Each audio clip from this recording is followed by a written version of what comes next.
J'étais vraiment dans les quartiers nord de Marseille, il n'y avait pas de boîte, il n'y avait pas de ciné, il n'y avait rien. C'était très désœuvré. Annoncer un décès à une famille, c'est revenir sur Terre.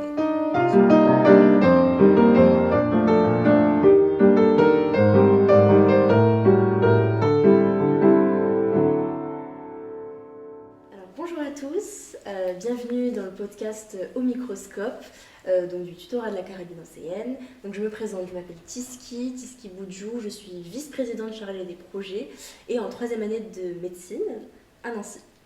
Salut, et moi c'est Yanis, donc Yanis Abdi, étudiant en troisième année de médecine à Nancy, et tout comme Tiski, vice-président chargé des projets au tutorat de la carabine ancienne, le TCN. Et aujourd'hui, nous avons le plaisir d'avoir avec nous le docteur Grandmougin, donc chirurgien cardiaque au CHRU de Nancy. Donc, tout d'abord, est-ce que vous pouvez vous présenter en quelques mots, s'il vous plaît? Alors tout d'abord, je vous remercie de m'avoir invité, c'est très sympa de votre part, et puis je trouve l'initiative particulièrement intéressante. Alors je me présente, je suis Daniel Grandmougin, je suis effectivement praticien hospitalier depuis 1998, donc ça commence à faire un bail maintenant. Je travaille en chirurgie cardiaque et je suis au CHU de Nancy depuis 2009. Voilà. J'ai 61 ans, donc ma carrière est plutôt derrière moi maintenant, mais j'ai toujours plaisir à collaborer avec des étudiants ou avec des chirurgiens cardiaques ou des chirurgiens en général beaucoup plus jeunes. Ça donne un petit peu l'essence de ce métier. Parfait, c'est très gentil en tout cas de votre part d'être venu. Est-ce que vous pourriez nous raconter ce qui vous a poussé à choisir la médecine comme carrière? Alors, bonne question. Alors moi j'ai gardé un petit peu mes idéaux d'adolescent. D'ailleurs on me l'a souvent reproché en me disant que j'étais un peu idéaliste, mais je pense que c'est important dans ce métier d'avoir des idéaux. Moi je ne considère pas la profession de médecin comme une vraie profession, je considère ça comme un état. C'est un peu particulier, parce que quoi qu'on fasse dans la vie, quand on a été médecin, on reste médecin jusqu'à la fin de sa vie. Donc c'est pour ça que pour moi c'est plus un état qu'un métier. Voilà, donc ça c'est une vision personnelle. Alors pourquoi j'ai opté pour la médecine? Parce qu'en fait quand j'étais petit, j'avais 6-7 ans, j'avais ma voisine en 1970, donc vous voyez ça vous renvoie pas mal d'années, un demi-siècle, qui avait commencé des études de médecine et moi j'avais à l'époque 7 ans et c'était un petit peu la personne que j'admirais. Et donc quand elle revenait tous les week-ends de Marseille, parce que je suis originaire de Provence, quand elle revenait de Marseille, elle travaillait tout le week-end dans sa chambre et moi j'étais assis par terre. Et elle posait ses cours par terre et je regardais ses cours sans rien comprendre. Forcément, on n'avait pas les moyens informatiques que vous avez. Mais elle avait ses cours sur Polycope avec beaucoup de photos en couleur notamment. Et je trouvais ça assez génial. Et j'ai commencé à m'intéresser à ça de façon un petit peu lointaine. Et puis le déclic, ça a été en fait quand j'étais au CM2. Alors ça va vous paraître loin aussi. Il y avait un numéro dans Paris Match, je me rappellerai toujours, qui parlait de la transplantation cardiaque, avec des superbes photos en couleur, on voyait des cœurs à droite et à gauche. C'était Daniel Guillemet, qui est un professeur de chirurgie cardiaque parisien, qui avait à l'époque 36-37 ans, et qui parlait de la greffe. Et donc là, j'avais vraiment eu ce déclic, sans savoir que je ferais ça plus tard, hein. C'était quelque chose qui paraissait inaccessible. Et puis pendant mon adolescence, en fait, quand j'étais au collège, lycée, j'ai eu la chance de... Il y avait en fait à Marseille un professeur qui s'appelait Jean-Raoul Montiès qui est décédé il y a 3 jours. Donc voilà. Donc c'était une personne que j'admirais profondément quand j'étais à votre place, quand j'étais externe, parce que j'ai eu la chance d'être externe dans son service, de le voir opérer. Ça a été vraiment un modèle de comportement humain, parce qu'en fait, à cette époque-là, il y avait ce qu'on appelait des mandarins, qui étaient vraiment des personnages. Alors certains étaient des gens vraiment très bien, certains inspiraient la crainte, pour parler simplement. Donc ils avaient une sorte de droit de vie et de mort professionnelle sur les plus jeunes. Et moi j'ai eu cet exemple-là de M. Montiès, qui était quelqu'un de profondément humain. Quand vous étiez externe, pardon, vous pouviez aller le voir pour lui poser des questions souvent naïves. Et moi, je le voyais à la télé chez moi quand j'étais petit, et puis quand j'ai fait mes études de médecine à Marseille, parce que j'ai fait mes 6 premières années d'études à Marseille, j'ai eu la chance de le côtoyer. Donc c'était un petit peu un rêve qui s'accomplissait. Et donc j'ai gardé de ce monsieur quelque chose de très particulier sur le plan humain. Et j'ai appris effectivement il y a 3 jours qu'il est décédé. Voilà, donc bon, il était âgé. Et donc voilà, et puis ensuite, ça vous arrivera, dans une carrière, on rencontre des gens qui vous marquent. Moi, j'ai eu la chance de faire des rencontres que j'ai jamais oubliées. Je pense à mon premier patron qui s'appelait Georges Sott, qui est aussi décédé parce que je commence à être vieux. Mais c'était quelqu'un pareil, très accessible. Moi, quand j'étais allé le voir, quand j'étais interne, en lui demandant si je pouvais m'inscrire au cursus de chirurgie cardiaque, je tremblotais un peu, et puis il m'a reçu dans son bureau avec un verre de jus d'orange, et puis il m'a dit, il n'y a pas de souci, tu me conviens bien. Donc ça s'est fait très simplement. Au bloc opératoire, il me faisait confiance. Et puis par la suite, pareil, j'ai croisé des gens que j'admire profondément, j'en ai croisé d'autres qui étaient moins admirables, voilà, comme dans toute société humaine. On se construit à partir de personnes humaines et à partir de gens qui vous donnent cette envie-là. Voilà. Les mandarins autoritaires qui terrorisent les gens, en général, on les oublie. Mais ceux qui ont vraiment une relation humaine, on les garde toujours quelque part. Et c'est important. Voilà, donc moi, c'est ces gens-là qui ont façonné mon envie de devenir chirurgien cardiaque. Mais au cours de ma formation, j'ai également, on en reparlera peut-être, mais j'ai croisé d'autres chirurgiens hors de ma spécialité qui m'ont profondément marqué. Toujours pour les mêmes raisons, pour des raisons humaines. Ok. Bah, c'est sûr que la chirurgie cardiaque, ça fait rêver. Ça, vous l'avez dit quand vous étiez jeune, vous avez vu des photos, tout ça. Mais le fait que ce soit des rencontres aussi qui ont confirmé votre choix, bah, ça montre qu'il ne faut pas être inquiet si on n'a pas direct, dès qu'on est en médecine, en première année ou deuxième année, une idée de ce qu'on veut faire. Parce que, bah, comme vous l'avez dit, c'est durant vos stages, les rencontres qui ont fait, donc avec le temps, qui ont fait que votre choix, c'était de la chirurgie. C'est exactement ça. Moi, je voulais faire de la chirurgie. Bon, la chirurgie cardiaque me paraissait inaccessible. Moi, je viens d'un milieu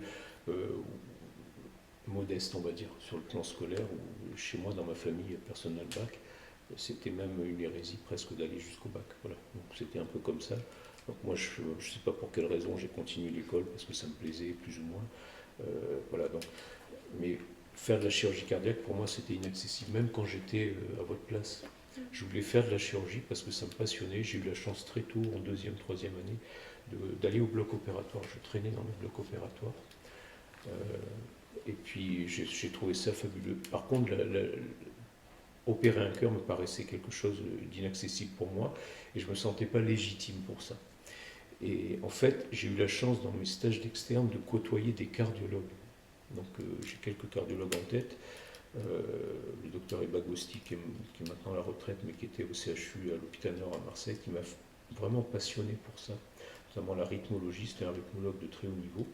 Quand je suis allé à Lille, j'ai eu la chance de croiser une équipe de cardiologie spécialisée en rythmologie, parce que moi j'ai une valence un petit peu de chirurgien cardiaque, mais aussi dans les troubles du rythme cardiaque. Donc j'ai eu la chance de côtoyer Dominique Lacroix, qui est maintenant doyen de la fac de Lille, qui a dirigé mon travail de DEA. J'ai eu la chance de travailler avec Salem Cassette, qui était le patron de cardiologie, quelqu'un qui est extraordinaire sur le plan humain, qui vient d'un milieu très modeste, qui est arrivé en France tout petit. C'est un fils je crois que ses parents étaient algériens ou marocains. Il a grandi avec toute l'époque du racisme, etc. Il s'est battu pour arriver là où il était. Il est devenu chef de la cardiologie à une certaine époque à Lille. Et je l'admirais profondément parce que c'était quelqu'un, moi étant méditerranéen, forcément j'ai un tropisme pour les gens du Sud, forcément, et voilà, c'était quelqu'un, on tapait dans son bureau, on rentrait, voilà, c'était quelqu'un qui avait des très hautes fonctions universitaires, mais en même temps, on pouvait aller le voir pour lui demander des conseils, et inversement, c'était quelqu'un qui était passionné par la chirurgie. Je lui disais toujours, tu es un chirurgien refoulé, parce que c'était un cardiologue, mais très interventionnel, il aimait mettre des pacemakers, et donc souvent il me demandait de l'aider, et puis on se marrait bien. Et puis bon, pareil, il est décédé, mais bon, prématurément, mais c'est des gens comme ça, des rencontres qui vous marquent. Et en fait, quand j'étais externe en cardiologie à Marseille, j'ai adoré la cardiologie, vraiment j'ai adoré ça, mais la chirurgie cardiaque toujours me paraissait inaccessible. Et j'allais dans les staffs de cardiologie où il y avait des chirurgiens cardiaques qui venaient, dont M. Montiès. Et je les voyais discuter entre cardiologues et chirurgiens cardiaques, on ne comprenait pas tout forcément. Et puis à la fin d'un staff, je suis allé le voir. Moi je l'avais vu à la télé, c'était quand j'étais petit. Et puis j'ai dit, est-ce que je pourrais venir vous voir opérer? Le bonhomme m'a dit oui, avec plaisir. Donc je suis venu et puis j'étais derrière les champs comme ça et je regardais ce monsieur qui opérait. Je me disais, c'est pas possible, moi je viens de ma Provence natale dans un petit village à 500 habitants. Et je me retrouve au CHU en train de regarder un type que j'admirais quand j'étais gosse. Et ça se fait comme... En fait, c'est que des rencontres.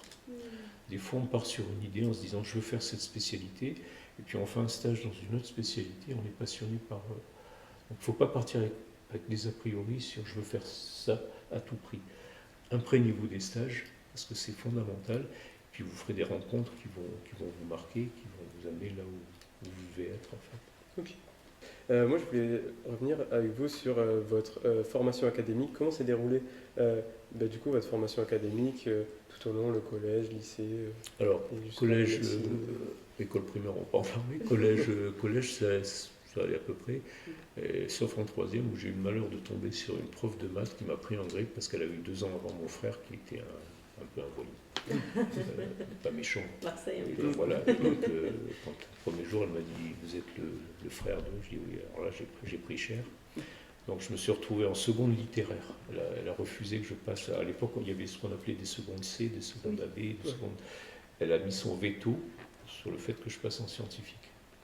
Donc moi, mes parents ne s'occupaient pas trop de ma scolarité et donc ils ne comprenaient pas d'ailleurs que je voulais aller en seconde. Donc j'ai dit à mon père mais elle ne veut pas. Tu vas en seconde. Donc je me suis retrouvé en seconde littéraire où j'avais rien à faire là-bas. Donc je me suis dit je ne peux pas rester là, donc j'ai demandé une dérogation à la proviseure du lycée, c'était une dame très sympa, pour passer en première économique. Et je n'avais pas fait d'économie. Donc j'ai un copain qui était en seconde AB à l'époque, qui m'a filé tout le programme d'économie. Et donc tout l'été j'ai rattrapé ça, et la proviseure m'a dit on te donne une chance au premier trimestre, si tu survis à la première économie, tu restes, sinon tu retournes en littéraire. Donc je me suis accroché, ça a bien marché. Et durant cette année de première économie, l'économie ne me passionnait pas. Et on est tombé sur le prof de maths le plus dur du lycée. Tout le monde lui disait tu vas en prendre plein la figure. Et ce type m'a passionné. C'est une rencontre pour moi dans le lycée qui m'a vraiment pas dit. Il s'appelle Monsieur Rico, pareil, il est décédé malheureusement. Mais c'était un bonhomme extraordinaire, né en Algérie. Donc toujours l'attirance. Et donc il m'a fait adorer les maths. Parce que j'étais complexé comme beaucoup dans les maths. J'étais pas bon jusqu'en première. Et donc, en plus avec cette prof en troisième qui m'avait dégoûté, il m'a fait adorer les maths, et j'ai vraiment adoré les maths, et à la fin de l'année, je me suis dit, finalement, mon niveau de maths n'est pas si mal, est-ce que je ne passerais pas en filière scientifique? Donc je suis allé le voir un peu en tremblant, en lui disant, écoutez monsieur, qu'est-ce que vous pensez si je tente une terminale scientifique? Il m'a dit, je pensais qu'il allait me foutre dehors, et il m'a dit, c'est une bonne idée, mais tu n'as pas le niveau, il faut que tu redoubles ta première. Donc j'ai redoublé ma première pour passer en première scientifique. Et là j'ai fini après en terminale. Voilà. Donc ça a été un peu chaotique. Et puis à cette époque-là, je voulais toujours faire médecine sans savoir trop quoi, mais je voulais être en même temps pilote de chasse. Comme beaucoup de gamins, on veut être espion. J'ai voulu faire éboueur à un moment donné, parce que quand j'étais petit, il y avait le camion d'éboueur qui passait. Et le bonhomme me faisait grimper derrière, donc j'étais tout content, je voulais faire ça, aux grandes dames de mon père. Et donc je voulais faire pilote de chasse, et donc je faisais du planeur à l'époque, parce que je travaillais aux pommes de terre, je ramassais les patates, comme on dit, les raisins, les pommes, et je me payais 3 mois de planeur. Parce que ça coûtait quand même un peu cher, même si c'est bon marché. Et donc, à la fin de ma terminale, quand j'ai eu mon bac, j'ai passé les tests d'admission dans l'armée pour être pilote dans l'armée de l'air et pilote dans l'aéronavale. Donc j'ai été reçu aux deux. Et là, j'ai eu le dilemme pendant l'été. Est-ce que je fais médecine? Est-ce que je fais ça? Et naïvement, je me suis dit, si tu fais pilote, tu ne pourras jamais être médecin. Si tu fais médecin, peut-être tu auras assez de sous pour te payer un truc de pilote. Donc j'ai choisi aussi l'option médicale. Dans la vraie vie, j'ai pas eu le temps de faire des... Voilà. Mais bon, je regrette. Voilà. Puis j'ai commencé le cursus de médecine. Alors c'était pas simple parce que j'ai dit à mon père, à mes parents, que finalement au mois d'août je me suis décidé pour choisir médecine, alors que j'avais les résultats d'admission au test de l'armée, donc aux grandes dames de mes parents. Et donc j'ai eu 2 semaines pour trouver une espèce de studio pour habiter. Alors j'ai trouvé ça dans les quartiers nord de Marseille. Ça a été Non, mais ça a été une belle expérience parce que c'était... Bon, ça craignait pas autant que maintenant, ça craignait quand même. Mais c'était un endroit, c'était tellement dangereux, entre guillemets, mais j'ai adoré cet endroit, paradoxalement, qu'on pouvait que s'enfermer dans son studio et travailler. C'est vrai. Donc j'étais vraiment dans les quartiers nord de Marseille, il n'y avait pas de boîte, il n'y avait rien, il n'y avait pas de ciné, il n'y avait rien. C'était très désœuvré. J'ai fait 2 ans et donc j'ai passé ma première année, je touche du poids du premier coup, et puis après j'ai continué le cursus normal avec des rencontres qui m'ont amené là où Ok. j'ai voulu être. Finalement, vous avez pas fait pilote. Non, non, ça m'arrive, j'ai des copains pilotes, ça m'arrive de temps en temps, ils me prennent en vue. Mais oui, c'est un regret, mais je pense que dans la vie, on ne peut pas tout faire. Ouais. Voilà. Quand vous faites le métier que vous allez faire, il y a toujours un truc que vous auriez voulu faire en plus. Voilà, on ne peut pas tout faire. C'est comme ça. Ok. Et l'expérience voilà, de partir, c'était la première fois que vous vivez sans vos parents quand vous avez eu ce studio? Ça a été compliqué parce que moi, je venais d'un petit village où à l'époque, il y avait 500 habitants en Provence. J'étais jamais allé, je venais de passer mon permis de conduire. Bon, à l'époque, c'était pas aussi strict les permis de conduire. Moi, je l'ai passé avec 7 heures de conduite. Maintenant, je crois qu'il faut 20 les enfants. Moi, j'avais passé 7 heures, je ne savais pas conduire. Donc, je me suis acheté une bagnole. J'avais travaillé à ramasser les pommes de terre, parce qu'en Provence, on ramassait les patates tout l'été. Et mes parents m'avaient aidé par acheter une vieille bagnole. Et je me suis retrouvé le jour de la rentrée à devoir descendre de Manosque, je ne sais pas si ça vous parle, à Marseille, dans les quartiers nord. Alors, on n'avait pas de GPS, donc avec la carte sur le truc. Et puis voilà, je suis allé à la fac. Et oui, c'était un peu compliqué, parce que voilà, c'est la première fois qu'on sort d'un village, je me retrouve à la ville. J'avais jamais pris l'autoroute. C'est assez rigolo. Mais bon, ça se fait, finalement, c'est pas... Voilà. Mais habiter 2 ans dans les quartiers nord de Marseille, moi, ça m'a montré des choses que je ne connaissais pas. Voilà, quand on est dans un petit village en Provence, on n'imagine pas qu'il y a des tours immenses avec de la délinquance. Et c'était pas aussi marqué que maintenant. Mais les familles étaient désœuvrées, il n'y avait pas d'école, il n'y avait rien. C'était vraiment la race campagne avec des tours qui... Donc c'était un peu compliqué pour les enfants. Alors, après, on comprend l'échec scolaire. Moi, j'en ai gardé certaines choses et je m'aperçois que 40 ans après, il n'y a pas grand-chose qui a changé. C'est ça qui est triste. Et c'est comme ça.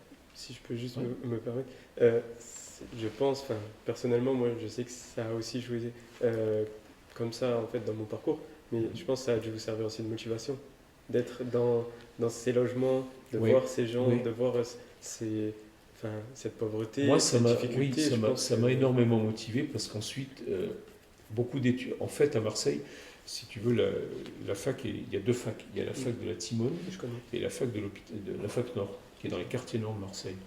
Et beaucoup de gens me disaient pourquoi tu vas pas à la Timone, la fac Nord c'est un peu la fac des désœuvrés. Et moi j'ai adoré cette fac parce qu'il y avait un grand hôpital qui s'appelle l'hôpital Nord où j'ai fait toute ma petite carrière d'externe et j'ai pris des gardes. Ça a été des gardes extrêmement formatrices parce que les quartiers nord de Marseille le soir c'est un peu agité. Et quand vous êtes externe, on vous laisse réparer des plaies, alors vous êtes doublé, mais il y a des plaies par arme blanche, des trucs comme ça, on vous aide et on vous les fait. Parce qu'ils avaient besoin de main d'œuvre à l'époque, donc moi ça a été extrêmement formateur. Moi j'ai un copain par exemple qui avait fait une partie de son cursus aux États-Unis, il avait pris à l'époque un hôpital dans le Bronx. Parce qu'il se passe tellement de choses que voilà, mais c'est très formateur. Alors moi, c'est pas comparable, mais j'ai énormément appris pendant cette période-là. Et paradoxalement, je suis resté effectivement à l'hôpital Nord. Moi, je suis un étudiant de la fac Nord. J'ai quitté les quartiers nord de Marseille quand je me suis marié, parce que je me suis marié à la fin de ma 2e année. Et surtout, quand un jour je suis rentré de la fac, il m'avait défoncé la porte, et j'avais une petite mobilette pour aller de mon appart jusqu'à la fac. Et j'avais plus de mobilette, j'avais plus de porte d'entrée. Et bon, il y avait un abonné par la mobilette, donc j'ai dit bon là, il faut qu'on s'en aille parce que voilà, je pouvais pas. C'était compliqué. Ouais, ça devenait un peu compliqué. Mais voilà, sinon j'en garde pas un mauvais souvenir. Okay. Je garde le souvenir de gens miséreux. Okay. Voilà, donc ça c'est un peu triste. C'est comme ça. Je voulais rebondir sur quand on a fait des recherches, on a vu que vous aviez eu une expérience à l'étranger. Si je ne me trompe pas. Ouais. Donc est-ce que vous pouvez nous dire ce que cette expérience vous a apporté, où cela a été et quelle a été la meilleure expérience durant j'ai eu une expérience qui n'est pas vraiment à l'étranger, qui est dans un dom-tom, à La Réunion déjà. Je suis parti en fin de 4e semestre, parce qu'à l'époque, il fallait faire un service militaire. Mais quand on faisait un service militaire, on était payé des clopinettes. Donc moi j'étais marié, on ne pouvait pas vivre. Donc, l'autre option, c'était de partir soit comme coopérant, en Afrique souvent ou en Asie, soit comme volontaire à l'aide technique dans les dom-toms. Donc moi on m'avait dit il faut du piston, je connaissais personne dans ce milieu. Si tu fais un dossier, volontaire et technique, on appelait ça des VAT. C'est devenu pour beaucoup volontaire au tourisme. Mais bon, moi j'ai rempli mon dossier, tout le monde me disait tu partiras pas, t'as pas de piston, donc j'ai envoyé mon dossier. Et puis un jour j'ai reçu, vous êtes accepté à la Réunion. Alors la Réunion à l'époque je savais pas où c'était. C'est avec ma femme on a regardé la carte du monde et on cochait. Et donc je suis parti à la Réunion pendant 16 mois. Et là j'ai fait la connaissance, j'ai fait de la chirurgie viscérale vasculaire thoracique, un peu d'orthopédie. J'étais dans un service énorme avec un patron qui est mon modèle, qui s'appelle Firoz Koetcha, il a 85 ans, lui il est toujours vivant. Il a écrit un joli bouquin qu'il m'a envoyé il y a 2-3 mois. Il m'a à peu près appris tout ce que je sais faire en extra-chirurgie cardiaque.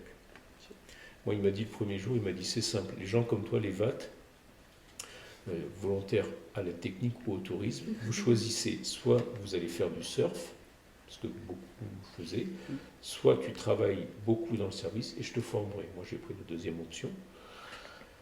Et donc ce type m'a formé, il m'a appris à enlever un poumon, il m'a appris à faire des anévrismes de l'aorte abdominale, etc. Donc j'étais en 4e semestre officiellement d'internat, c'est-à-dire très jeune, parce qu'il en fallait 10, je pense, pas de bêtises. Et donc à la fin de mon 4e semestre, après avoir fait 1 an et demi là-bas comme volontaire à la technique, je prenais des gardes de seniors, ce qui peut paraître... donc quand il y avait une urgence vasculaire, il me disait bah, tu vas le faire. Donc voilà. Donc, j'ai eu cette chance-là. C'est vraiment une chance. Cet homme m'a accompagné. Voilà. Alors que quand on est dans le système universitaire, c'est très... Voilà, moi je me suis retrouvé après 1 an et demi à prendre des gardes de chirurgien de garde. Par contre le retour en métropole il est désastreux parce qu'on se retrouve... Voilà, 4e semestre, et vous dites, ça je sais faire, laisse-moi faire. Donc cet homme m'a énormément appris, et quand j'ai relu il m'a envoyé son bouquin il y a 2-3 mois, j'ai lu son bouquin, j'ai retrouvé exactement ce qu'il voulait dire, parce qu'en fait, le parcours de cet homme, c'est un malgache, un hindou qui est arrivé à Madagascar, qui a fait son cursus en France, donc il était un homme de couleur, à l'époque dans les années 60, racisme et compagnie. Donc il en a vraiment souffert, et quand on lit son bouquin, il dit « Je me suis toujours attaché à transmettre ». Et moi, il m'a transmis à peu près tout ce que je pouvais ingurgiter sur le plan technique, c'est-à-dire que c'était presque à me tenir la main. Quand je faisais certains gestes qui n'étaient pas bien, il était quelquefois un peu dur. Et quand je suis rentré, en fait, en plus j'ai côtoyé un personnel, le personnel des Réunionnais, je les ai adorés. Je suis toujours ami avec plein de gens, les infirmières de là-bas. Quand je suis rentré, en fait, c'est là où j'ai pris la dimension de ce qu'il m'avait transmis. Je savais réparer un estomac, je savais enlever un morceau d'intestin, voilà, des choses que dans mon cursus normal, je n'aurais jamais fait. Donc je me suis retrouvé à faire interne de garde, parce que dans la maquette, pour être chirurgien cardiaque, il faut faire des stages de viscéral quand même et d'orthopédie. Donc je prenais des gardes à l'hôpital de Roubaix, où quand j'étais interne de garde, je faisais des appendicectomies, je faisais des résections de greffe, des choses comme ça, des rates, que j'avais fait à La Réunion. C'était assez bizarre parce que le chirurgien de garde il me dit ah ben c'est toi, ben tu peux faire. Il me dit t'as un problème, tu m'appelles. Donc je l'appelais quand je n'arrivais pas. Maintenant on ne pourra plus faire ça parce qu'on va en prison. Mais voilà, c'est l'autre extrême, mais je trouvais que c'était bien. Donc moi j'ai eu cette rencontre-là, j'ai eu une rencontre en orthopédie d'un chirurgien à Aix-en-Provence qui s'appelait Jean-Pierre Chéner, qui m'a énormément appris dans l'os. Sauf que je ne suis pas bricoleur, donc les os c'est un peu particulier. Il faut avoir quand même un sens du bricolage. Mais voilà, il m'a passionné. Il voulait que je reste dans le sud, mais moi je suis parti pour des raisons familiales. Donc je suis parti à l'autre extrémité à Lille. Comme on dit à Lille, quand on y va on pleure, mais quand on part on pleure aussi, parce que c'est des gens attachants. Voilà. Mais oui, voilà, c'est des... Alors j'ai une autre expérience à l'étranger, c'est que ma femme est finlandaise. Donc je suis allé opérer en Finlande. Et là, j'ai découvert quelque chose que j'adore même maintenant, c'est les Scandinaves ou les Anglo-Saxons ont une rigueur. C'est pas des Méditerranéens. C'est très un angle droit, c'est 90 degrés, c'est jamais 91 ou 89. Donc là, j'ai connu une organisation du système de santé que j'ai adoré, que malheureusement il n'existe pas en France. C'est-à-dire que dans un service de chirurgie cardiaque, parce que je vais aller faire de la chirurgie cardiaque là-bas, chez un patron qui s'appelait Matti Tarka, qui est à la retraite maintenant. Moi, il m'a accueilli à bras ouverts. Alors, les Finlandais, c'est des gens très froids, très distants. On ne se serre pas la main. On serre la main à un ministre, mais on ne se serre pas la main. Donc, moi, quand je suis arrivé, bonjour tout le monde, voilà. J'étais un peu choqué, ils ne parlent pas beaucoup. Et en fait, j'ai découvert Mati Tarka, c'était le grand patron, un type pareil, très accessible. Tout ce que j'aime dans la médecine, c'est ces gens-là. Et une organisation de service comme on devrait l'avoir en France, c'est-à-dire c'est un vrai service. Le recrutement des patients ne se fait pas sur le nom des chirurgiens, il se fait sur le service. Et ensuite, le patron, en staff, redistribue les patients aux gens plus jeunes, parce que quand vous êtes plus jeune, vous n'avez pas de patients, vous ne les envoie pas. Donc, et en fonction du degré d'ancienneté, on donne des patients plus ou moins difficiles et on accompagne les jeunes chirurgiens. Je trouve ça bien, ce qui n'existe pas du tout en France, hein, sauf dans certains services. Voilà, parce qu'en France, c'est une organisation, malheureusement, dans beaucoup de services de chirurgie, on recrute sur son nom, c'est presque un fonctionnement de clinique privée. Et ça, je le regrette, parce que ça défavorise les gens plus jeunes, et c'est pas bien, je trouve. Voilà. Donc, moi, j'ai découvert ça, j'ai découvert une certaine rigueur scientifique. Puis voilà, et puis j'ai travaillé aussi en Belgique à la Banque européenne d'homographes, parce que quand j'étais à Lille, j'ai développé un peu toute cette activité. Les homographes, je ne sais pas si vous savez ce que c'est en fait, on prélève sur des cœurs humains des valves, selon une technique particulière, on les traite, on les cryopréserve, on les réimplante ensuite dans le cas d'endocardite avec des destructions tissulaires très importantes. On met Donc moi j'ai eu la chance d'établir une collaboration avec la European Homograph Bank, qui était dirigée à l'époque par un type extraordinaire pareil, qui s'appelait Yves Goffin, c'était un anatomopathologiste de renom, qui dirigeait cette banque, donc il m'a appris plein de choses sur l'anapathe, sur les valves cardiaques, etc. Donc j'ai ramené cette expérience à Lille. Lille est devenue vraiment un centre d'implantation des homographes assez connu. Bon, après, quand je suis parti, moi, ça continue sans moi, heureusement. Et puis, ce monsieur m'a permis, pareil, il avait des portes d'entrée, des clés, il m'a ouvert des portes pour rencontrer des chirurgiens belges qui sont des gens vraiment de très haut niveau. Donc, j'ai eu la chance de les côtoyer, en fait. C'est toujours pareil, c'est des accidents de rencontre. Et voilà, il est décédé il y a une dizaine d'années, bon, il était assez âgé, mais il m'a appris, par exemple, à rédiger un article. D'accord, ce qui est important. Moi, je ne savais pas. Moi, j'avais un patron à l'époque à Lille que j'aimais bien, qui était coléreux, violent, mais bon, moi, il ne m'embêtait pas. Mais il ne vous apprenait pas à rédiger un article. Or, on a besoin de ça. Des articles en anglais, tout ça. Vous avez des cours d'anglais maintenant.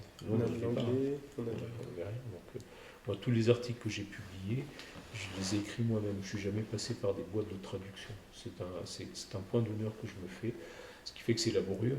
Moi, quand j'écris un article en anglais, je souffre comme tout le monde, mais en même temps, je trouve que c'est plus une satisfaction personnelle que d'écrire un article en français, de payer une boîte qui vous l'écrit en anglais. Je crois que c'est pas une bonne chose de faire ça.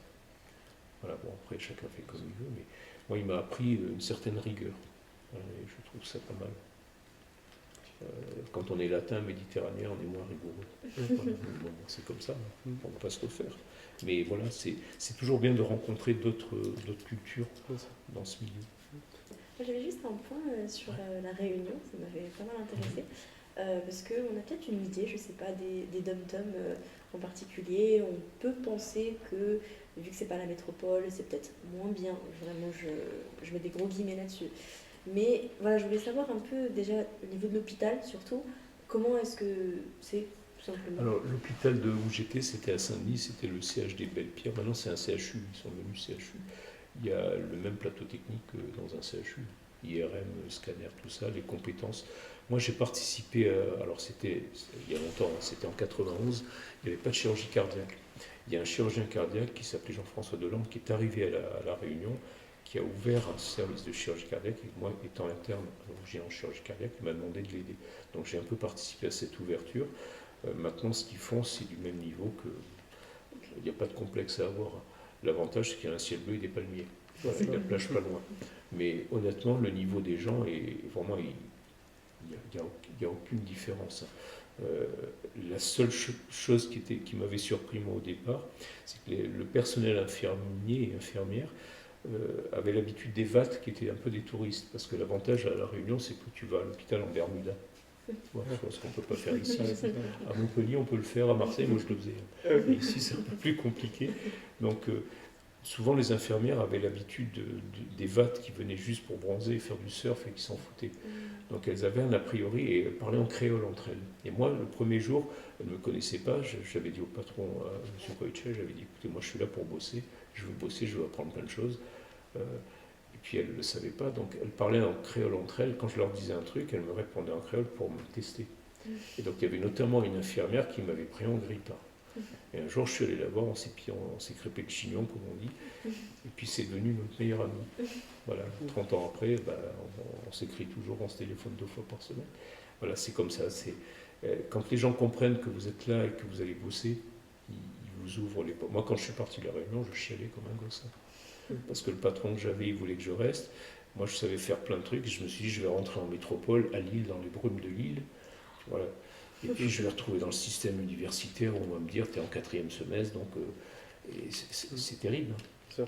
Mais voilà, il faut passer par là pour apprécier après. Mais moi, les gens de la Réunion, j'ai un cœur comme ça. Et malheureusement, dans les gens avec qui j'ai travaillé à la Réunion, mon patron de l'époque faisait des missions humanitaires à Madagascar. Donc moi, il m'avait proposé, j'en ai pas fait parce que c'était illégal, j'avais pas le droit de quitter le territoire. Et en 95, il faisait encore une mission, ils se sont écrasés en avion. Il y avait 40 personnes, il n'y a eu que 4 survivants, dont mon patron. Et tous les gens avec qui j'ai travaillé pendant un an et demi sont tous morts. Et je me rappelle, mon patron, je l'avais écrit à l'époque, et dans le bouquin qu'il a écrit, il en parle, c'est le drame de sa vie. Et voilà. Mais ça fait partie, moi, parmi les gens décédés, j'ai des rencontres, j'ai des vieux instrumentistes. Je ne sais pas si vous ferez de la chirurgie, mais vous allez croiser, pour ceux qui font de la chirurgie, ou celles qui font de la chirurgie, des instrumentistes qui ont une bouteille énorme. Et comme ils sont qu'infirmiers, entre guillemets, j'aime pas dire ça, ils en savent 10 fois plus que vous.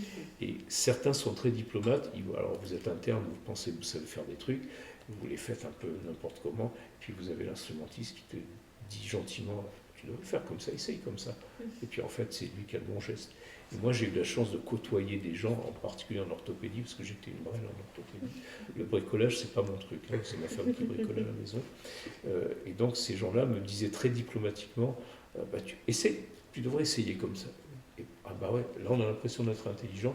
En fait, le bonhomme savait qu'il allait m'amener là où il voulait que j'aille. Et il y a plein dans le personnel infirmier de bloc, vous croiserez des gens qui ont une bouteille énorme, qui sont suffisamment diplomates pour vous dire avec gentillesse et beaucoup d'empathie, le geste que tu fais, c'est pas tout à fait le bon. Moi, si j'étais à ta place, je ferais ça. Et en fait, c'est adorable comme comportement. Et j'ai le souvenir d'un instrumentiste qui est malheureusement décédé, qui s'appelait Loulou, et c'était un type extraordinaire. Moi, il m'a appris plein de trucs, en chirurgie pulmonaire notamment, il savait enlever un poumon. Mais voilà, c'est des gens extraordinaires. Toujours des rencontres, n'oubliez pas vos rencontres. Et souvent, oui, c'est ça, les infirmiers, en plus, ils ont appris infirmiers de bloc, ils ont appris sur, comme vous avez dit avant, je crois, le podcast, ou peut-être pendant, que le théorique le matériel que nous, ouais, c'est ça. Faut pas croire. Et en plus, c'est pas du théorique, ils ont vraiment pratiqué, c'est la pratique. Ils ont vu, Moi, j'ai appris à faire des prises de sang en 2e année, parce que je me disais, mais la fac ne va jamais m'apprendre à faire des prises de sang. Donc je suis allé voir mon premier stage. Je suis toujours ami avec le chef de service d'orthopédie infantile où j'étais à l'hôpital Nord, qui s'appelle Bernard Serria-Gauthier, qui passe sa retraite en Floride. Donc on est amis sur Facebook. J'ai dit, il y a 40 ans, on m'avait reçu quand j'étais en 2e année. Et j'étais allé dans son service et j'avais dit, mais comment je peux apprendre à une infirmière? Elle m'avait dit, t'as qu'à venir à 6h du matin, tu feras comme tout le monde, tu feras les prises de sang. Donc je me suis pointé avec un croissant ou 2 le matin. Et puis elle m'a dit, c'est des gamins. Voilà. Et puis elle m'a dit, tu fais la prise de sang. Et j'ai appris comme ça. En fait, on apprend beaucoup de gestes extra-fac, en dehors de la fac. Vous voulez apprendre à faire ça? Moi, je dis toujours aux étudiants, vous voulez apprendre à faire des points, traînez aux urgences. Souvent, on fait des sessions de formation à l'école de chir, on leur apprend à faire des points. Je dis, maintenant, vous savez faire des nœuds et des trucs. Vous allez aux urgences, vous demandez, faites-moi faire des points. Ils vous supervisent. Moi, j'ai fait comme ça. Et les prises de sang, j'ai appris comme ça, les gaz du sang comme ça. C'est les infirmières qui m'ont appris ça. C'est pas le prof à la fac. Parce qu'on n'est pas là, la fac n'est pas là pour vous apprendre, sauf sur des mannequins ou des trucs comme ça. Mais quand tu piques un mannequin, ça n'a rien à voir avec piquer ça. Parce que comme ça. Mais jetez-vous à l'eau. Jetez-vous à l'eau. Il y a la pratique. Moi, je suis très en faveur de la pratique. La théorie, c'est important, hein, je ne dis pas ça. Mais le diagnostic est beaucoup plus simple maintenant parce que vous avez de l'imagerie tellement performante que moi, je me rappelle quand j'étais interne, on faisait le diagnostic des appendicectomies, enfin des appendicites. On mettait le McBurney, on appuyait, il y avait une défense, on tirait la langue, elle était un peu blanche, il y avait une hyperleucocytose, etc. Allez au bloc. Je ne dis pas que c'est ce qu'il faut faire maintenant. Maintenant, on fait un scanner ou une échographie, on a le diagnostic. D'ailleurs, on voit, moi, je vous raconterai une anecdote après, mais on voit bien que maintenant, le diagnostic d'une appendicite, c'est vous appelez l'interne viscéral, vous dites, moi ça m'est arrivé il n'y a pas très longtemps, j'avais un ventre chirurgical, j'ai dit, est-ce que tu peux venir voir? Il m'a dit, est-ce que vous avez fait le scanner? J'ai dit, non, si je t'appelle, je veux que tu viennes voir. Maintenant, il y a l'imagerie Oui, et après on réfléchit. Alors qu'il y a plein d'anecdotes comme ça. Les adénomes de prostate chez les gens âgés, les petits papis, ils ont souvent des prostates grosses comme une prune. Après une opération, ils sont en rétention urinaire, donc ils ont mal au ventre. Et le premier réflexe, c'est de les envoyer au scan. Alors qu'on fait ça, on voit qu'il y a un globe vésical et on les soigne le problème. Et on fait souvent, malheureusement, le diagnostic d'un globe vésical au scanner. Donc, au scanner, tout est normal, sauf qu'on voit une vessie qui est pleine d'urine. Ça ne mérite pas un scanner, ça. Donc l'examen clinique, même si ce que je dis, ça paraît un peu old fashion, on va dire, mais n'hésitez pas à mettre la main sur un patient. Vous apprenez plein de choses en faisant ça, vous sculptez un patient. Maintenant, c'est vrai qu'en cardiologie, on fait une échographie. Et quand vous avez un RAC, vous mettez le stéto, vous entendez un bruit râpeux, ça vous l'avez à vie dans vos oreilles. Donc vous faites le diagnostic. Ça fait gagner du temps. Bien Donc, sûr. Après, l'échographie, elle permet d'affiner tout ça, mais ne serait-ce que... Moi j'ai encore mon stéto. Bon, quand je me balade, on me dit, ah, chirurgien avec un stéto. Mais c'est important, quand vous avez un patient en occlusion, vous mettez un stéto sur le ventre. S'il y a des bruits, c'est que ça marche. S'il n'y a pas de bruit, c'est inquiétant. C'est des choses toutes bêtes.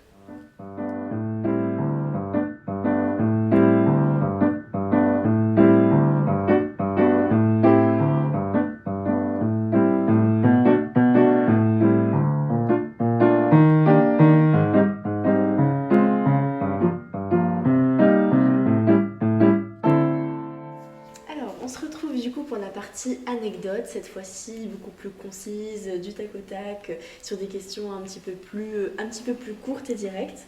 Donc la première, ce serait, quelle a été la meilleure année en tant qu'étudiant en médecine pour vous? En y réfléchissant, je dirais la fin de 6e et la première année d'internat. Parce que la fin de 6e année, j'ai passé le concours d'internat, donc j'ai fait ouf, ras-le-bol.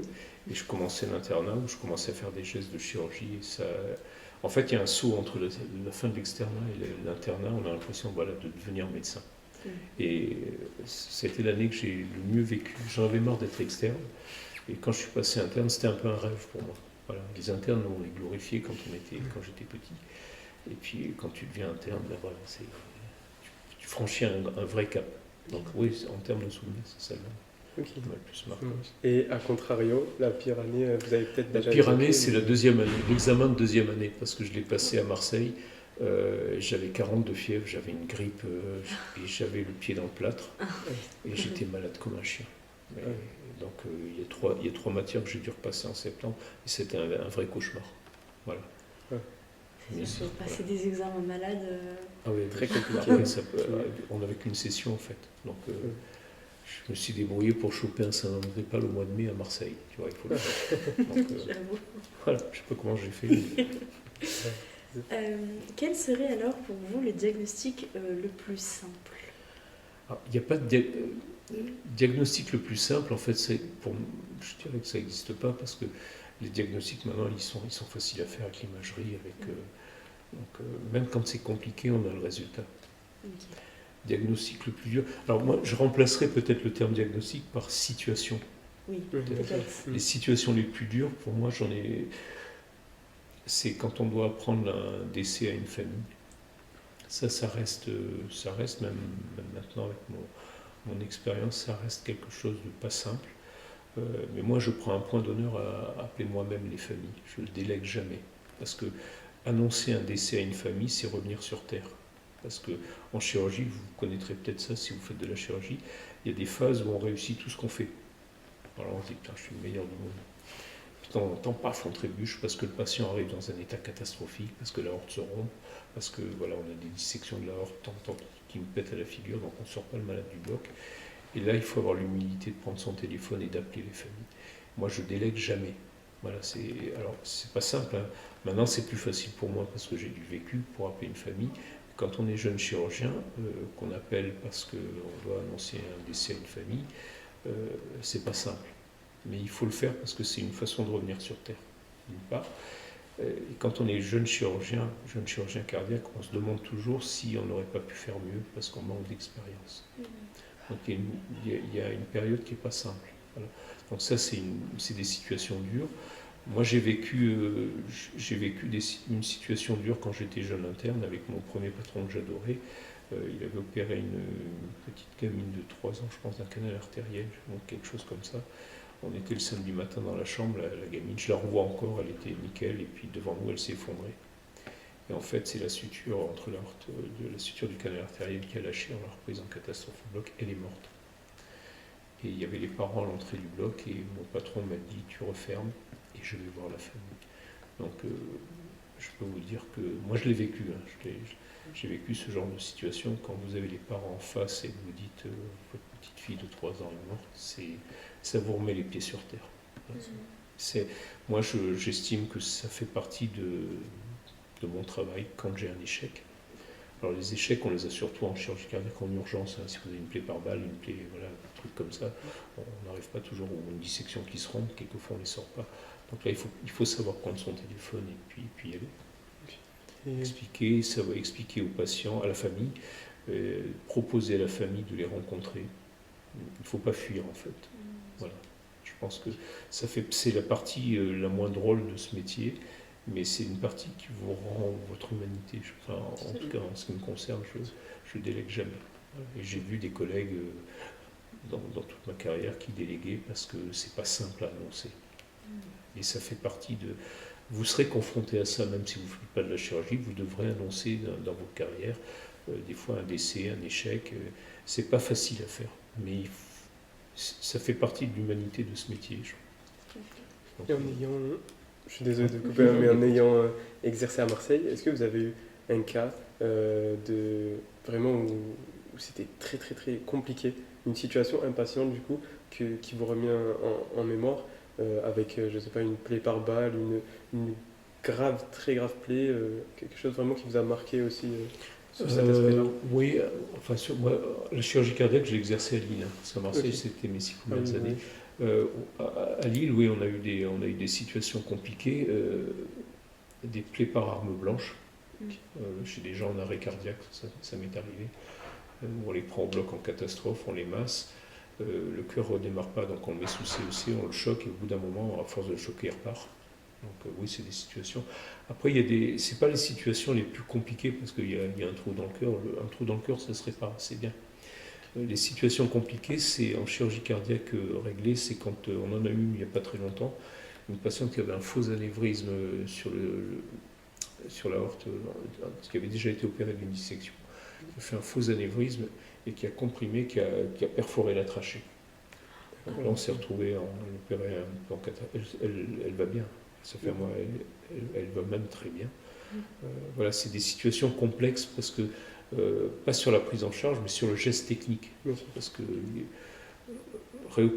les réopérations, vous apprendrez que l'anatomie, quand vous réouvrez quelqu'un, ça ne ressemble pas à une première anatomie. Ça colle de partout. Donc quand il faut aller vite sur des situations où il faut décoller le cœur, ça peut être compliqué. Voilà, moi j'ai des situations surtout de plaies par arme blanche. J'en ai eu une à Metz notamment, où le patient est resté massé pendant 45 minutes, massé sur un chantier, il s'était battu avec je ne sais pas qui. On s'était un peu perdu et puis on l'a rattrapé. Voilà, c'est des situations, voilà, c'est des histoires de chasse comme on dit, mais ouais. Après il y a des gestes techniques qui sont compliqués mais qu'on répète souvent, qu'on apprend. Voilà, c'est comme tout, il faut le faire, mais ouais, il y a des situations qui sont quelquefois les patients survivent alors qu'on pense que c'est râpé au départ. Voilà, moi, ça m'est arrivé plusieurs fois. Et là, on tire une satisfaction. On se dit, on a bien fait deux. Voilà. Donc, on ferme un peu cette petite parenthèse. Quelle a été la pire gaffe? La pire gaffe que j'ai vue. Alors, c'est pas moi, je ne veux pas accuser un de mes collègues, mais la pire gaffe que j'ai vue techniquement, alors ça va vous faire sourire, c'était un jeune chirurgien qui était un petit peu hautain, comme souvent. Ceux qui sont hautains, ils font souvent des conneries. Parce que dans ce métier, il faut garder une humilité. Tout geste invasif peut dégénérer, même le plus simple, ça peut dégénérer. Et je me rappelle très bien, alors moi j'avais eu la chance, avant de partir à La Réunion, j'avais fait ce qu'on appelle un interchu. Et donc j'étais allé passer 4 mois en urologie parce que je m'étais dit à La Réunion, je vais être confronté à des problèmes d'urologie. Et donc j'avais un chirurgien qui m'avait appris à mettre ce qu'on appelle des cathéters suspubiens. Quand vous faites un sondage urinaire, quelquefois la sonde ne passe pas. Donc c'est pas grave, vous attendez que la vessie se remplisse, vous vérifiez qu'elle est pleine, et puis vous perforez la vessie par la petite incision dans la paroi abdominale, pouf, vous mettez un cathéter. C'est très simple à faire. C'est pas traumatique du tout, mais il faut être sûr que. Voilà. Et je me rappelle, c'est un chirurgien cardiaque qui avait. Son malade avait un globe vésical, et puis l'anesthésiste lui avait dit écoute, on va appeler l'uro. Ah, c'est pas la peine d'appeler l'urologue, donc je sais mettre. Donc, il avait mis. Alors malheureusement, au lieu de le mettre perpendiculaire, il est passé comme ça. Donc la pointe métallique, elle est passée dans le scrotum.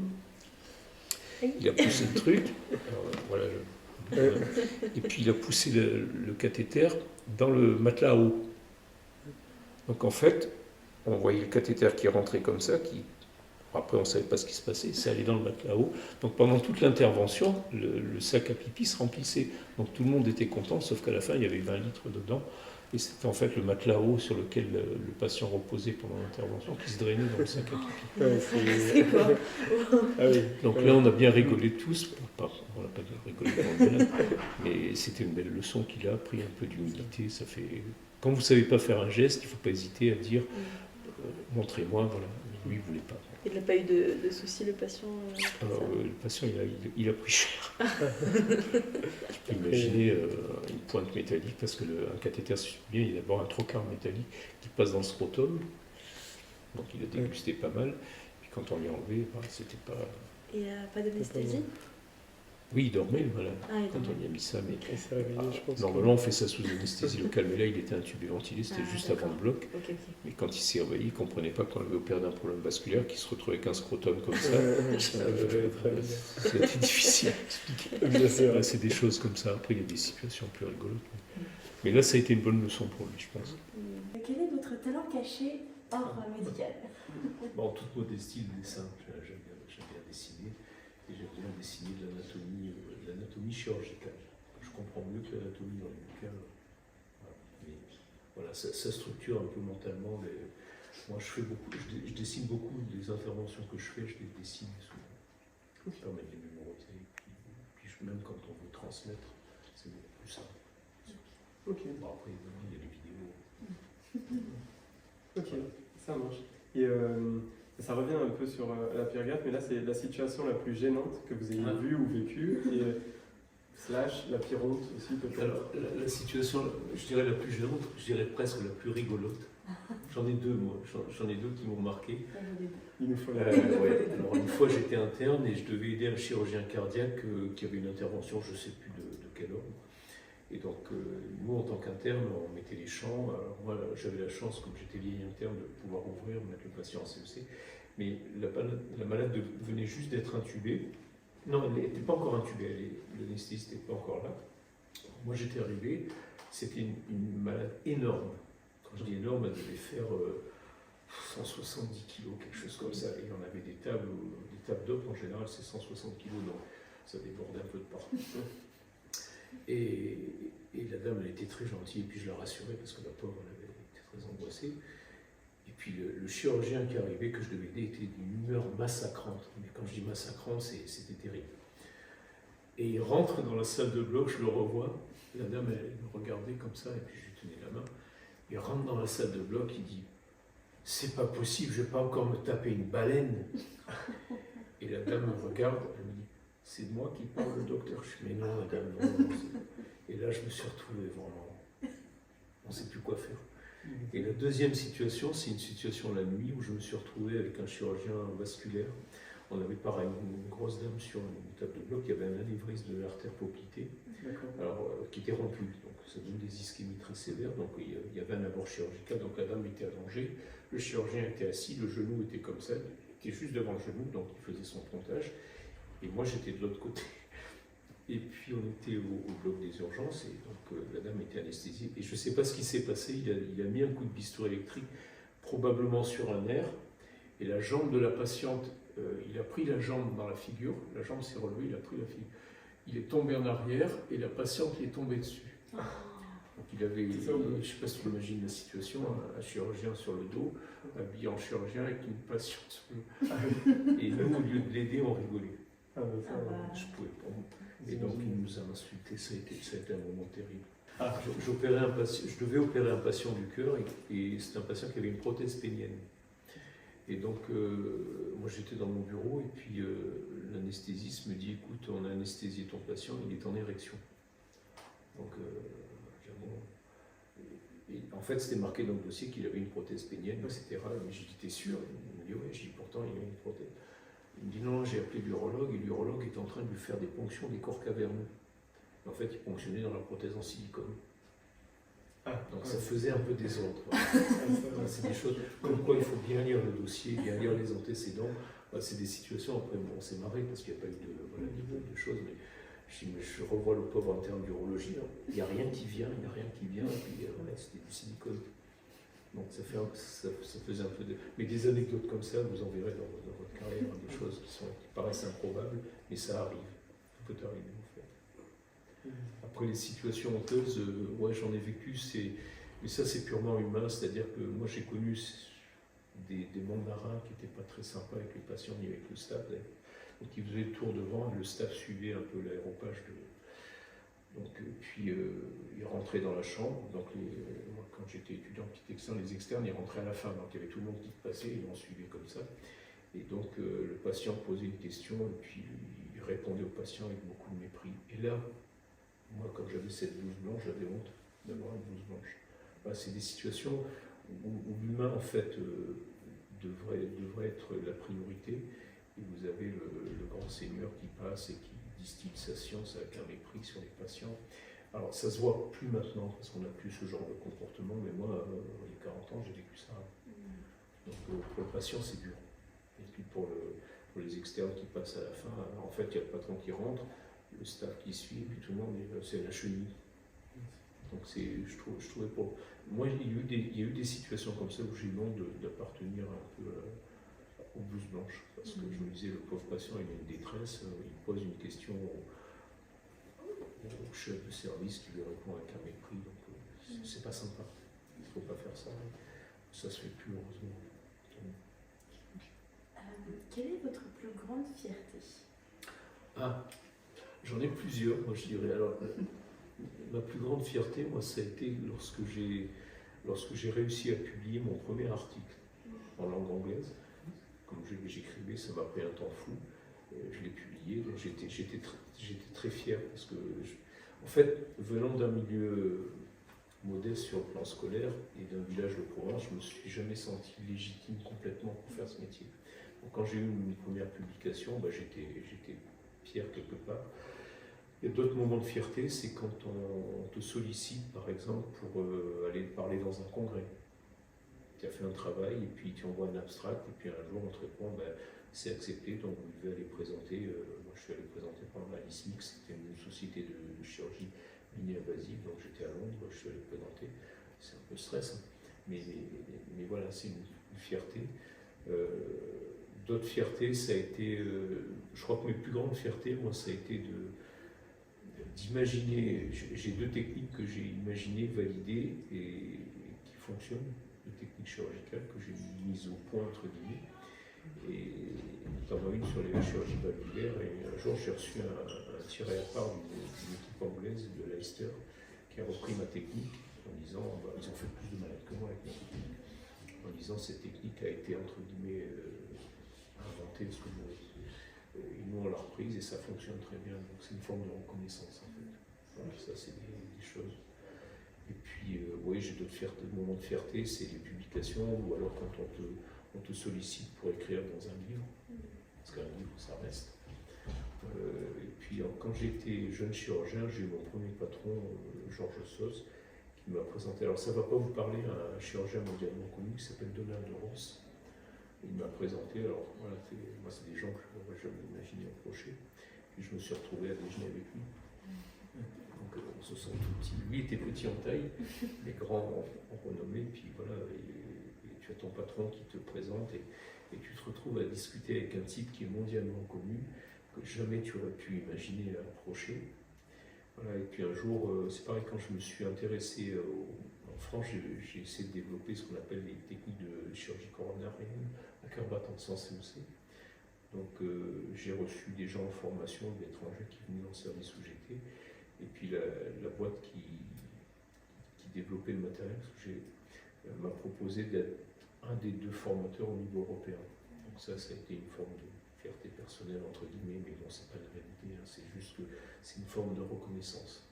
Alors la chirurgie coronaire à cœur battant en France, ça se développe pas pour des raisons compliquées. Mais en Asie, c'est 80-90% des pontages sont faits comme ça. Aux États-Unis, c'est 60%. En Allemagne, c'est 80%. En France, c'est à peine 10%. Voilà, c'est compliqué. Bon, en France, on a toujours un peu des réticences à bouger, mais bon, ça évolue. Okay. Mais voilà, c'est des fiertés. Ouais, c'est pas de la fierté mal placée, c'est juste une reconnaissance à titre personnel. Ok, ça marche. Et le plus beau moment en tant que chirurgien cardiaque? Bon.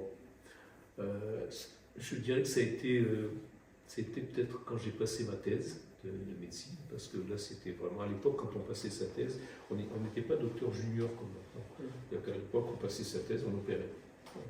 Donc là je me suis dit enfin j'y vais. Ça a été quand j'ai soutenu mon mémoire de DEA, parce que j'ai fait un DEA, alors le DEA je ne sais pas si ça vous parle, ça correspond au Master 2, mais à l'époque c'était un diplôme de 3e cycle. Ça se faisait en 2 ans, voire en 3. Moi, je l'ai fait en 3 ans parce que comme j'avais une activité professionnelle à côté, c'était compliqué. Mais je ne l'ai pas fait à la fac de médecine, je l'ai fait à la fac de sciences.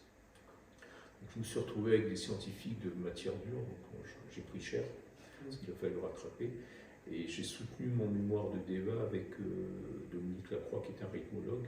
On a mis au point un modèle de cœur isolé, c'est-à-dire qu'on arrive à prendre un cœur de cochon, à le perfuser et le laisser battre sur les machines pendant des heures. On a mis au point ce modèle. Et pour Dominique et moi, ça a été une récompense parce qu'en fait, on est sorti major de la promotion. Donc c'était assez insultant pour les gens de la fac de sciences de voir un médecin qui sortait. Donc ça a été une fierté, pas pour moi, c'était surtout pour le travail que Dominique m'avait appris. Parce qu'il m'a appris énormément de choses sur le plan rythmologique, électrophysiologique. J'avais la chance de travailler à l'époque pour mon DEA dans un labo de pharmacologie qui était dirigé par un bonhomme extraordinaire qui s'appelait Bernard Dupuis. Mais c'était des grosses pointures. Donc moi, il y a la moitié des choses dont il me parlait, je n'y comprenais rien. Donc j'étais obligé de rattraper beaucoup de choses, soit sur les canaux cellulaires, les canaux potassiques, les canaux, enfin, il y a plein de choses. Quand tu es chirurgien, ça passe. Et moi, ils m'ont appris ça. Donc j'ai fait mon DEA là-dessus. Donc je suis sorti major promo, ça m'a vraiment fait plaisir. La dernière fierté, c'est que à partir de ce travail, en fait, je voulais faire une thèse de sciences. Mais dans mon cursus, je n'ai pas pu la faire. Et j'ai pu la faire ici, il y a 6 ans. J'ai attendu 17 ans pour terminer mon DEA et enclencher sur une thèse de sciences que j'ai soutenue à l'école de Chir et avec des gens extraordinaires. Et ça a été une fierté parce que j'ai dû attendre 17 ans pour faire ma thèse. Et à partir de ce travail de thèse, j'ai pu en tirer une technique chirurgicale que j'utilise. Okay. Donc voilà, c'est intéressant. Bien utile. Oui, et puis j'ai un projet de recherche, mais que je ne peux pas mener à bien parce que ça coûte des pépettes. Ah, ça, c'est compliqué. Bon, les facs sont pas riches. Hein. Donc voilà, il faut essayer de trouver des sous. Voilà, j'espère peut-être qu'un jour j'arriverai à le faire, mais c'est plus une priorité. Voilà. Okay. C'est jamais des fois. Ça marche. Okay. Eh bien, le plus beau moment de votre vie. Sans hésiter une seconde, c'est la naissance de mes 2 enfants, parce que ces naissances sont survenues à des moments très, très particuliers. Mon garçon, en fait, il a eu 30 ans cette année. En fait, il est né, j'étais en dernier semestre d'internat, donc je commençais vraiment à en baver. J'étais en plein dans mon travail de thèse. Là, j'étais pas loin du burn-out, j'étais fatigué. Et en fait, j'avais un travail de thèse. Ma thèse d'exercice, en fait, elle m'a été donnée par des rythmologues, parce qu'on faisait de la chirurgie antirythmique. Donc c'était compliqué, parce qu'il fallait que je travaille l'électrophysiologie, les techniques chirurgicales. Et j'étais à une période où c'était vraiment fatigant, parce qu'on prenait beaucoup de garde, il n'y avait pas de repos de sécurité. Et donc, en fait, la naissance de mon fils, en fait, elle est arrivée à ce moment-là. Et ce qui fait que j'ai pu finir ma thèse les samedis, les week-ends. Alors je mettais mon gamin en kangourou et j'étais sur mon ordinateur et c'était des moments uniques. Parce que j'avais commencé sans lui. Et ma fille, ça a été Ma fille est née la veille de ma soutenance de DEA. D'accord. Donc elle est née, je ne sais plus à quelle heure. Le lendemain, j'ai présenté mon DEA et puis après, on était major de promotion. Puis, voilà, ils sont arrivés les deux à des moments un peu particuliers. Important pour vous. Ouais, ça reste. Ça reste des moments qui restent comme ça. Ok, magnifique. Magnifique. Et bien, pour finir, on aurait juste deux petites questions. La première, ce serait si vous deviez donner un conseil à quelqu'un qui veut s'orienter vers la chirurgie, ou 3 qualités pour vous qui sont primordiales pour un chirurgien cardiaque, ce seraient lesquelles?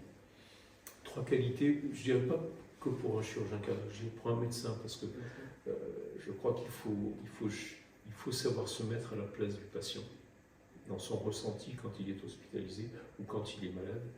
C'est-à-dire ne jamais oublier qu'il est, ce que je vous disais tout à l'heure, qu'il est un peu en situation d'infériorité.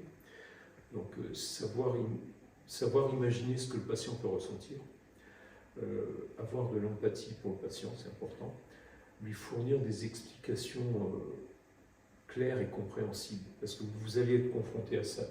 Vous allez apprendre des termes techniques qui vont vous paraître tellement naturels qu'un jour vous direz peut-être à un patient: bonjour monsieur, vous avez une sténose coronarienne avec un flux TINI 4. Le patient ne comprend rien. Si vous dites au patient que vous avez une artère qui est un peu rétrécie et qui vous donne des douleurs, là ils comprennent. Mais même le mot sténose coronarienne, ils ne comprennent pas. Quand vous avez une dissection de l'aorte, si vous dites à un patient je vais vous opérer en catastrophe d'une dissection, ils comprennent rien. Si vous dites votre aorte elle s'est rompue, il faut n'oubliez jamais que vous allez apprendre des termes médicaux qui vont vous paraître naturels. Mais dans l'immense majorité des cas, les gens ne comprennent pas ce que vous dites. Donc, gardez de l'empathie, soyez accessible, à mon avis, humain et accessible, et puis fournissez des informations claires et compréhensibles. N'hésitez pas à demander aux patients s'ils ont bien compris. Et puis n'oubliez pas que quand vous êtes hospitalisé, voir un médecin comme vous l'êtes, pour un patient, c'est une bouée de sauvetage. C'est-à-dire que vous êtes là pour le rassurer, pour l'aider à trouver une solution à son problème. Ça passe, garder une empathie. Beaucoup, vous allez être confronté à des gens qui n'ont pas d'empathie, qui considèrent les cas comme des cas cliniques. Mais n'oubliez jamais que derrière, il y a un humain. Que ce soit de la chirurgie cardiaque, de la dermato, n'importe quoi.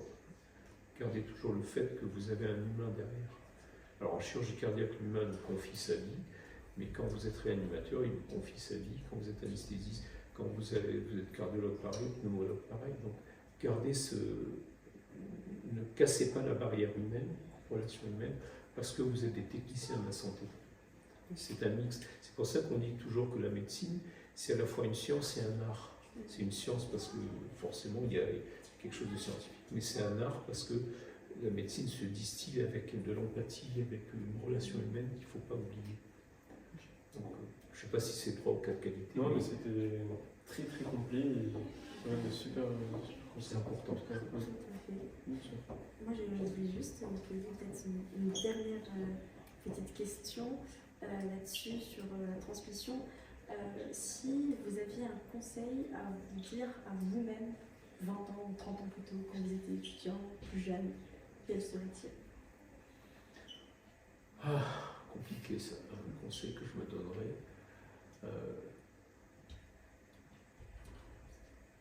Je sais, sincèrement, je ne sais pas. J'aurais peut-être dû faire ma thèse de sciences plus tôt. Non, mais c'est vrai que ça a été compliqué. Et puis après, j'aurais peut-être dû apprendre à mieux connaître les fonctionnements d'une fac. Parce que on n'est pas forcément au courant de tout. Moi, j'ai découvert des choses, notamment à Nancy, qui m'ont facilité après pour faire ma thèse de sciences. Après, les conseils, moi, si j'ai un conseil à vous donner, c'est garder votre empathie. Conservez votre empathie. N'oubliez jamais que... Moi, on m'a traité d'idéaliste à plusieurs reprises parce que, par exemple, alors je sais qu'on va vous dire de jamais faire ça. Moi, quand j'opère quelqu'un, quand je prends en charge une famille, enfin un patient, les patients peuvent me joindre sur leur portable. Alors il y a beaucoup de gens qui vont vous dire ne fais jamais ça parce qu'ils vont t'empoisonner la vie. Dans la vraie vie, ils ne vous empoisonnent pas. Moi, je n'ai jamais été empoisonné par un patient, par la famille. Les patients, parce que les patients, quand ils vont en réa, on leur donne des infos, ils sont souvent alarmistes, ce qui est vrai, souvent partiellement compréhensibles et ils sont perdus. Donc Moi, souvent, je passe un coup de fil, je leur dis, vous pouvez m'appeler. Quand je vois quelqu'un en consultation, je sais très bien qu'au moment de la consultation, il y a des questions qui vont lui revenir après, en rentrant chez eux. Donc, je leur donne mon numéro, vous m'appelez si vous avez des questions. Donc, souvent, 2-3 jours après, ils appellent, j'ai oublié de vous demander si vous avez ça. Mettez-vous toujours à la portée des gens. C'est important. Alors, c'est plus facile quand vous venez d'un milieu qui n'est pas un milieu médical, parce que vous avez cette forme d'humilité, forcément. C'est peut-être plus difficile quand vous venez d'un milieu très médical, où les gens ont cette culture-là. Il faut garder cette relation humaine. Je crois que ce qui fait la différence entre les sciences dures et la médecine, c'est que nous, en médecine, on a la possibilité d'avoir cette relation humaine. On ne travaille pas sur de la science dure. Je trouve que c'est ce qui fait la beauté de ce métier. Et puis apprenez toujours, gardez toujours envie d'apprendre. C'est ça, même jusqu'à la retraite. C'est un état, c'est ce que je vous ai dit. C'est pas un métier, c'est un état. Moi, je le vois comme un état. Vous serez, quand vous aurez 90 ans, vous serez toujours médecin. Je vais garder cette phrase dans la tête. C'est un état. C'est pas un métier. Enfin, ça fait rire, mais quand on discute avec... Moi, j'ai plein d'amis médecins, je leur dis, quand tu auras 90 ans, 85 ans, tu seras toujours médecin. On ne pourra pas t'enlever. Donc, voilà. C'est ce qui fait la beauté de ce métier, je trouve. Sur cette magnifique phrase de fin, on va clôturer cet épisode. En tout cas, c'était vraiment un plaisir et un honneur de vous avoir plaisir partagé. PSU ou OM? Facile. Je pense que la question... OM. Je sais pas. OM sans restriction, même si en ce moment c'est pas top. Mais ça, je suis d'accord. Je n'ai jamais rentré en contradiction avec PSG, non, jamais. Si je fais ça, je descends plus dans le sud. J'ai plus le droit. C'est plus possible. Non, mais ça me rassure. En tout cas, la fin est encore plus belle que tout à l'heure. Non, mais en tout cas, c'était vraiment un plaisir. Merci beaucoup. C'était un plaisir de partager. Je vous remercie. C'était très gentil de votre accueil. On a beaucoup appris avec vous. J'espère que toutes les personnes qui pourront voir ce podcast en apprendront autant que nous sur ce moment-là. Vous pouvez liker la vidéo, commenter, partager. Et merci beaucoup d'avoir regardé.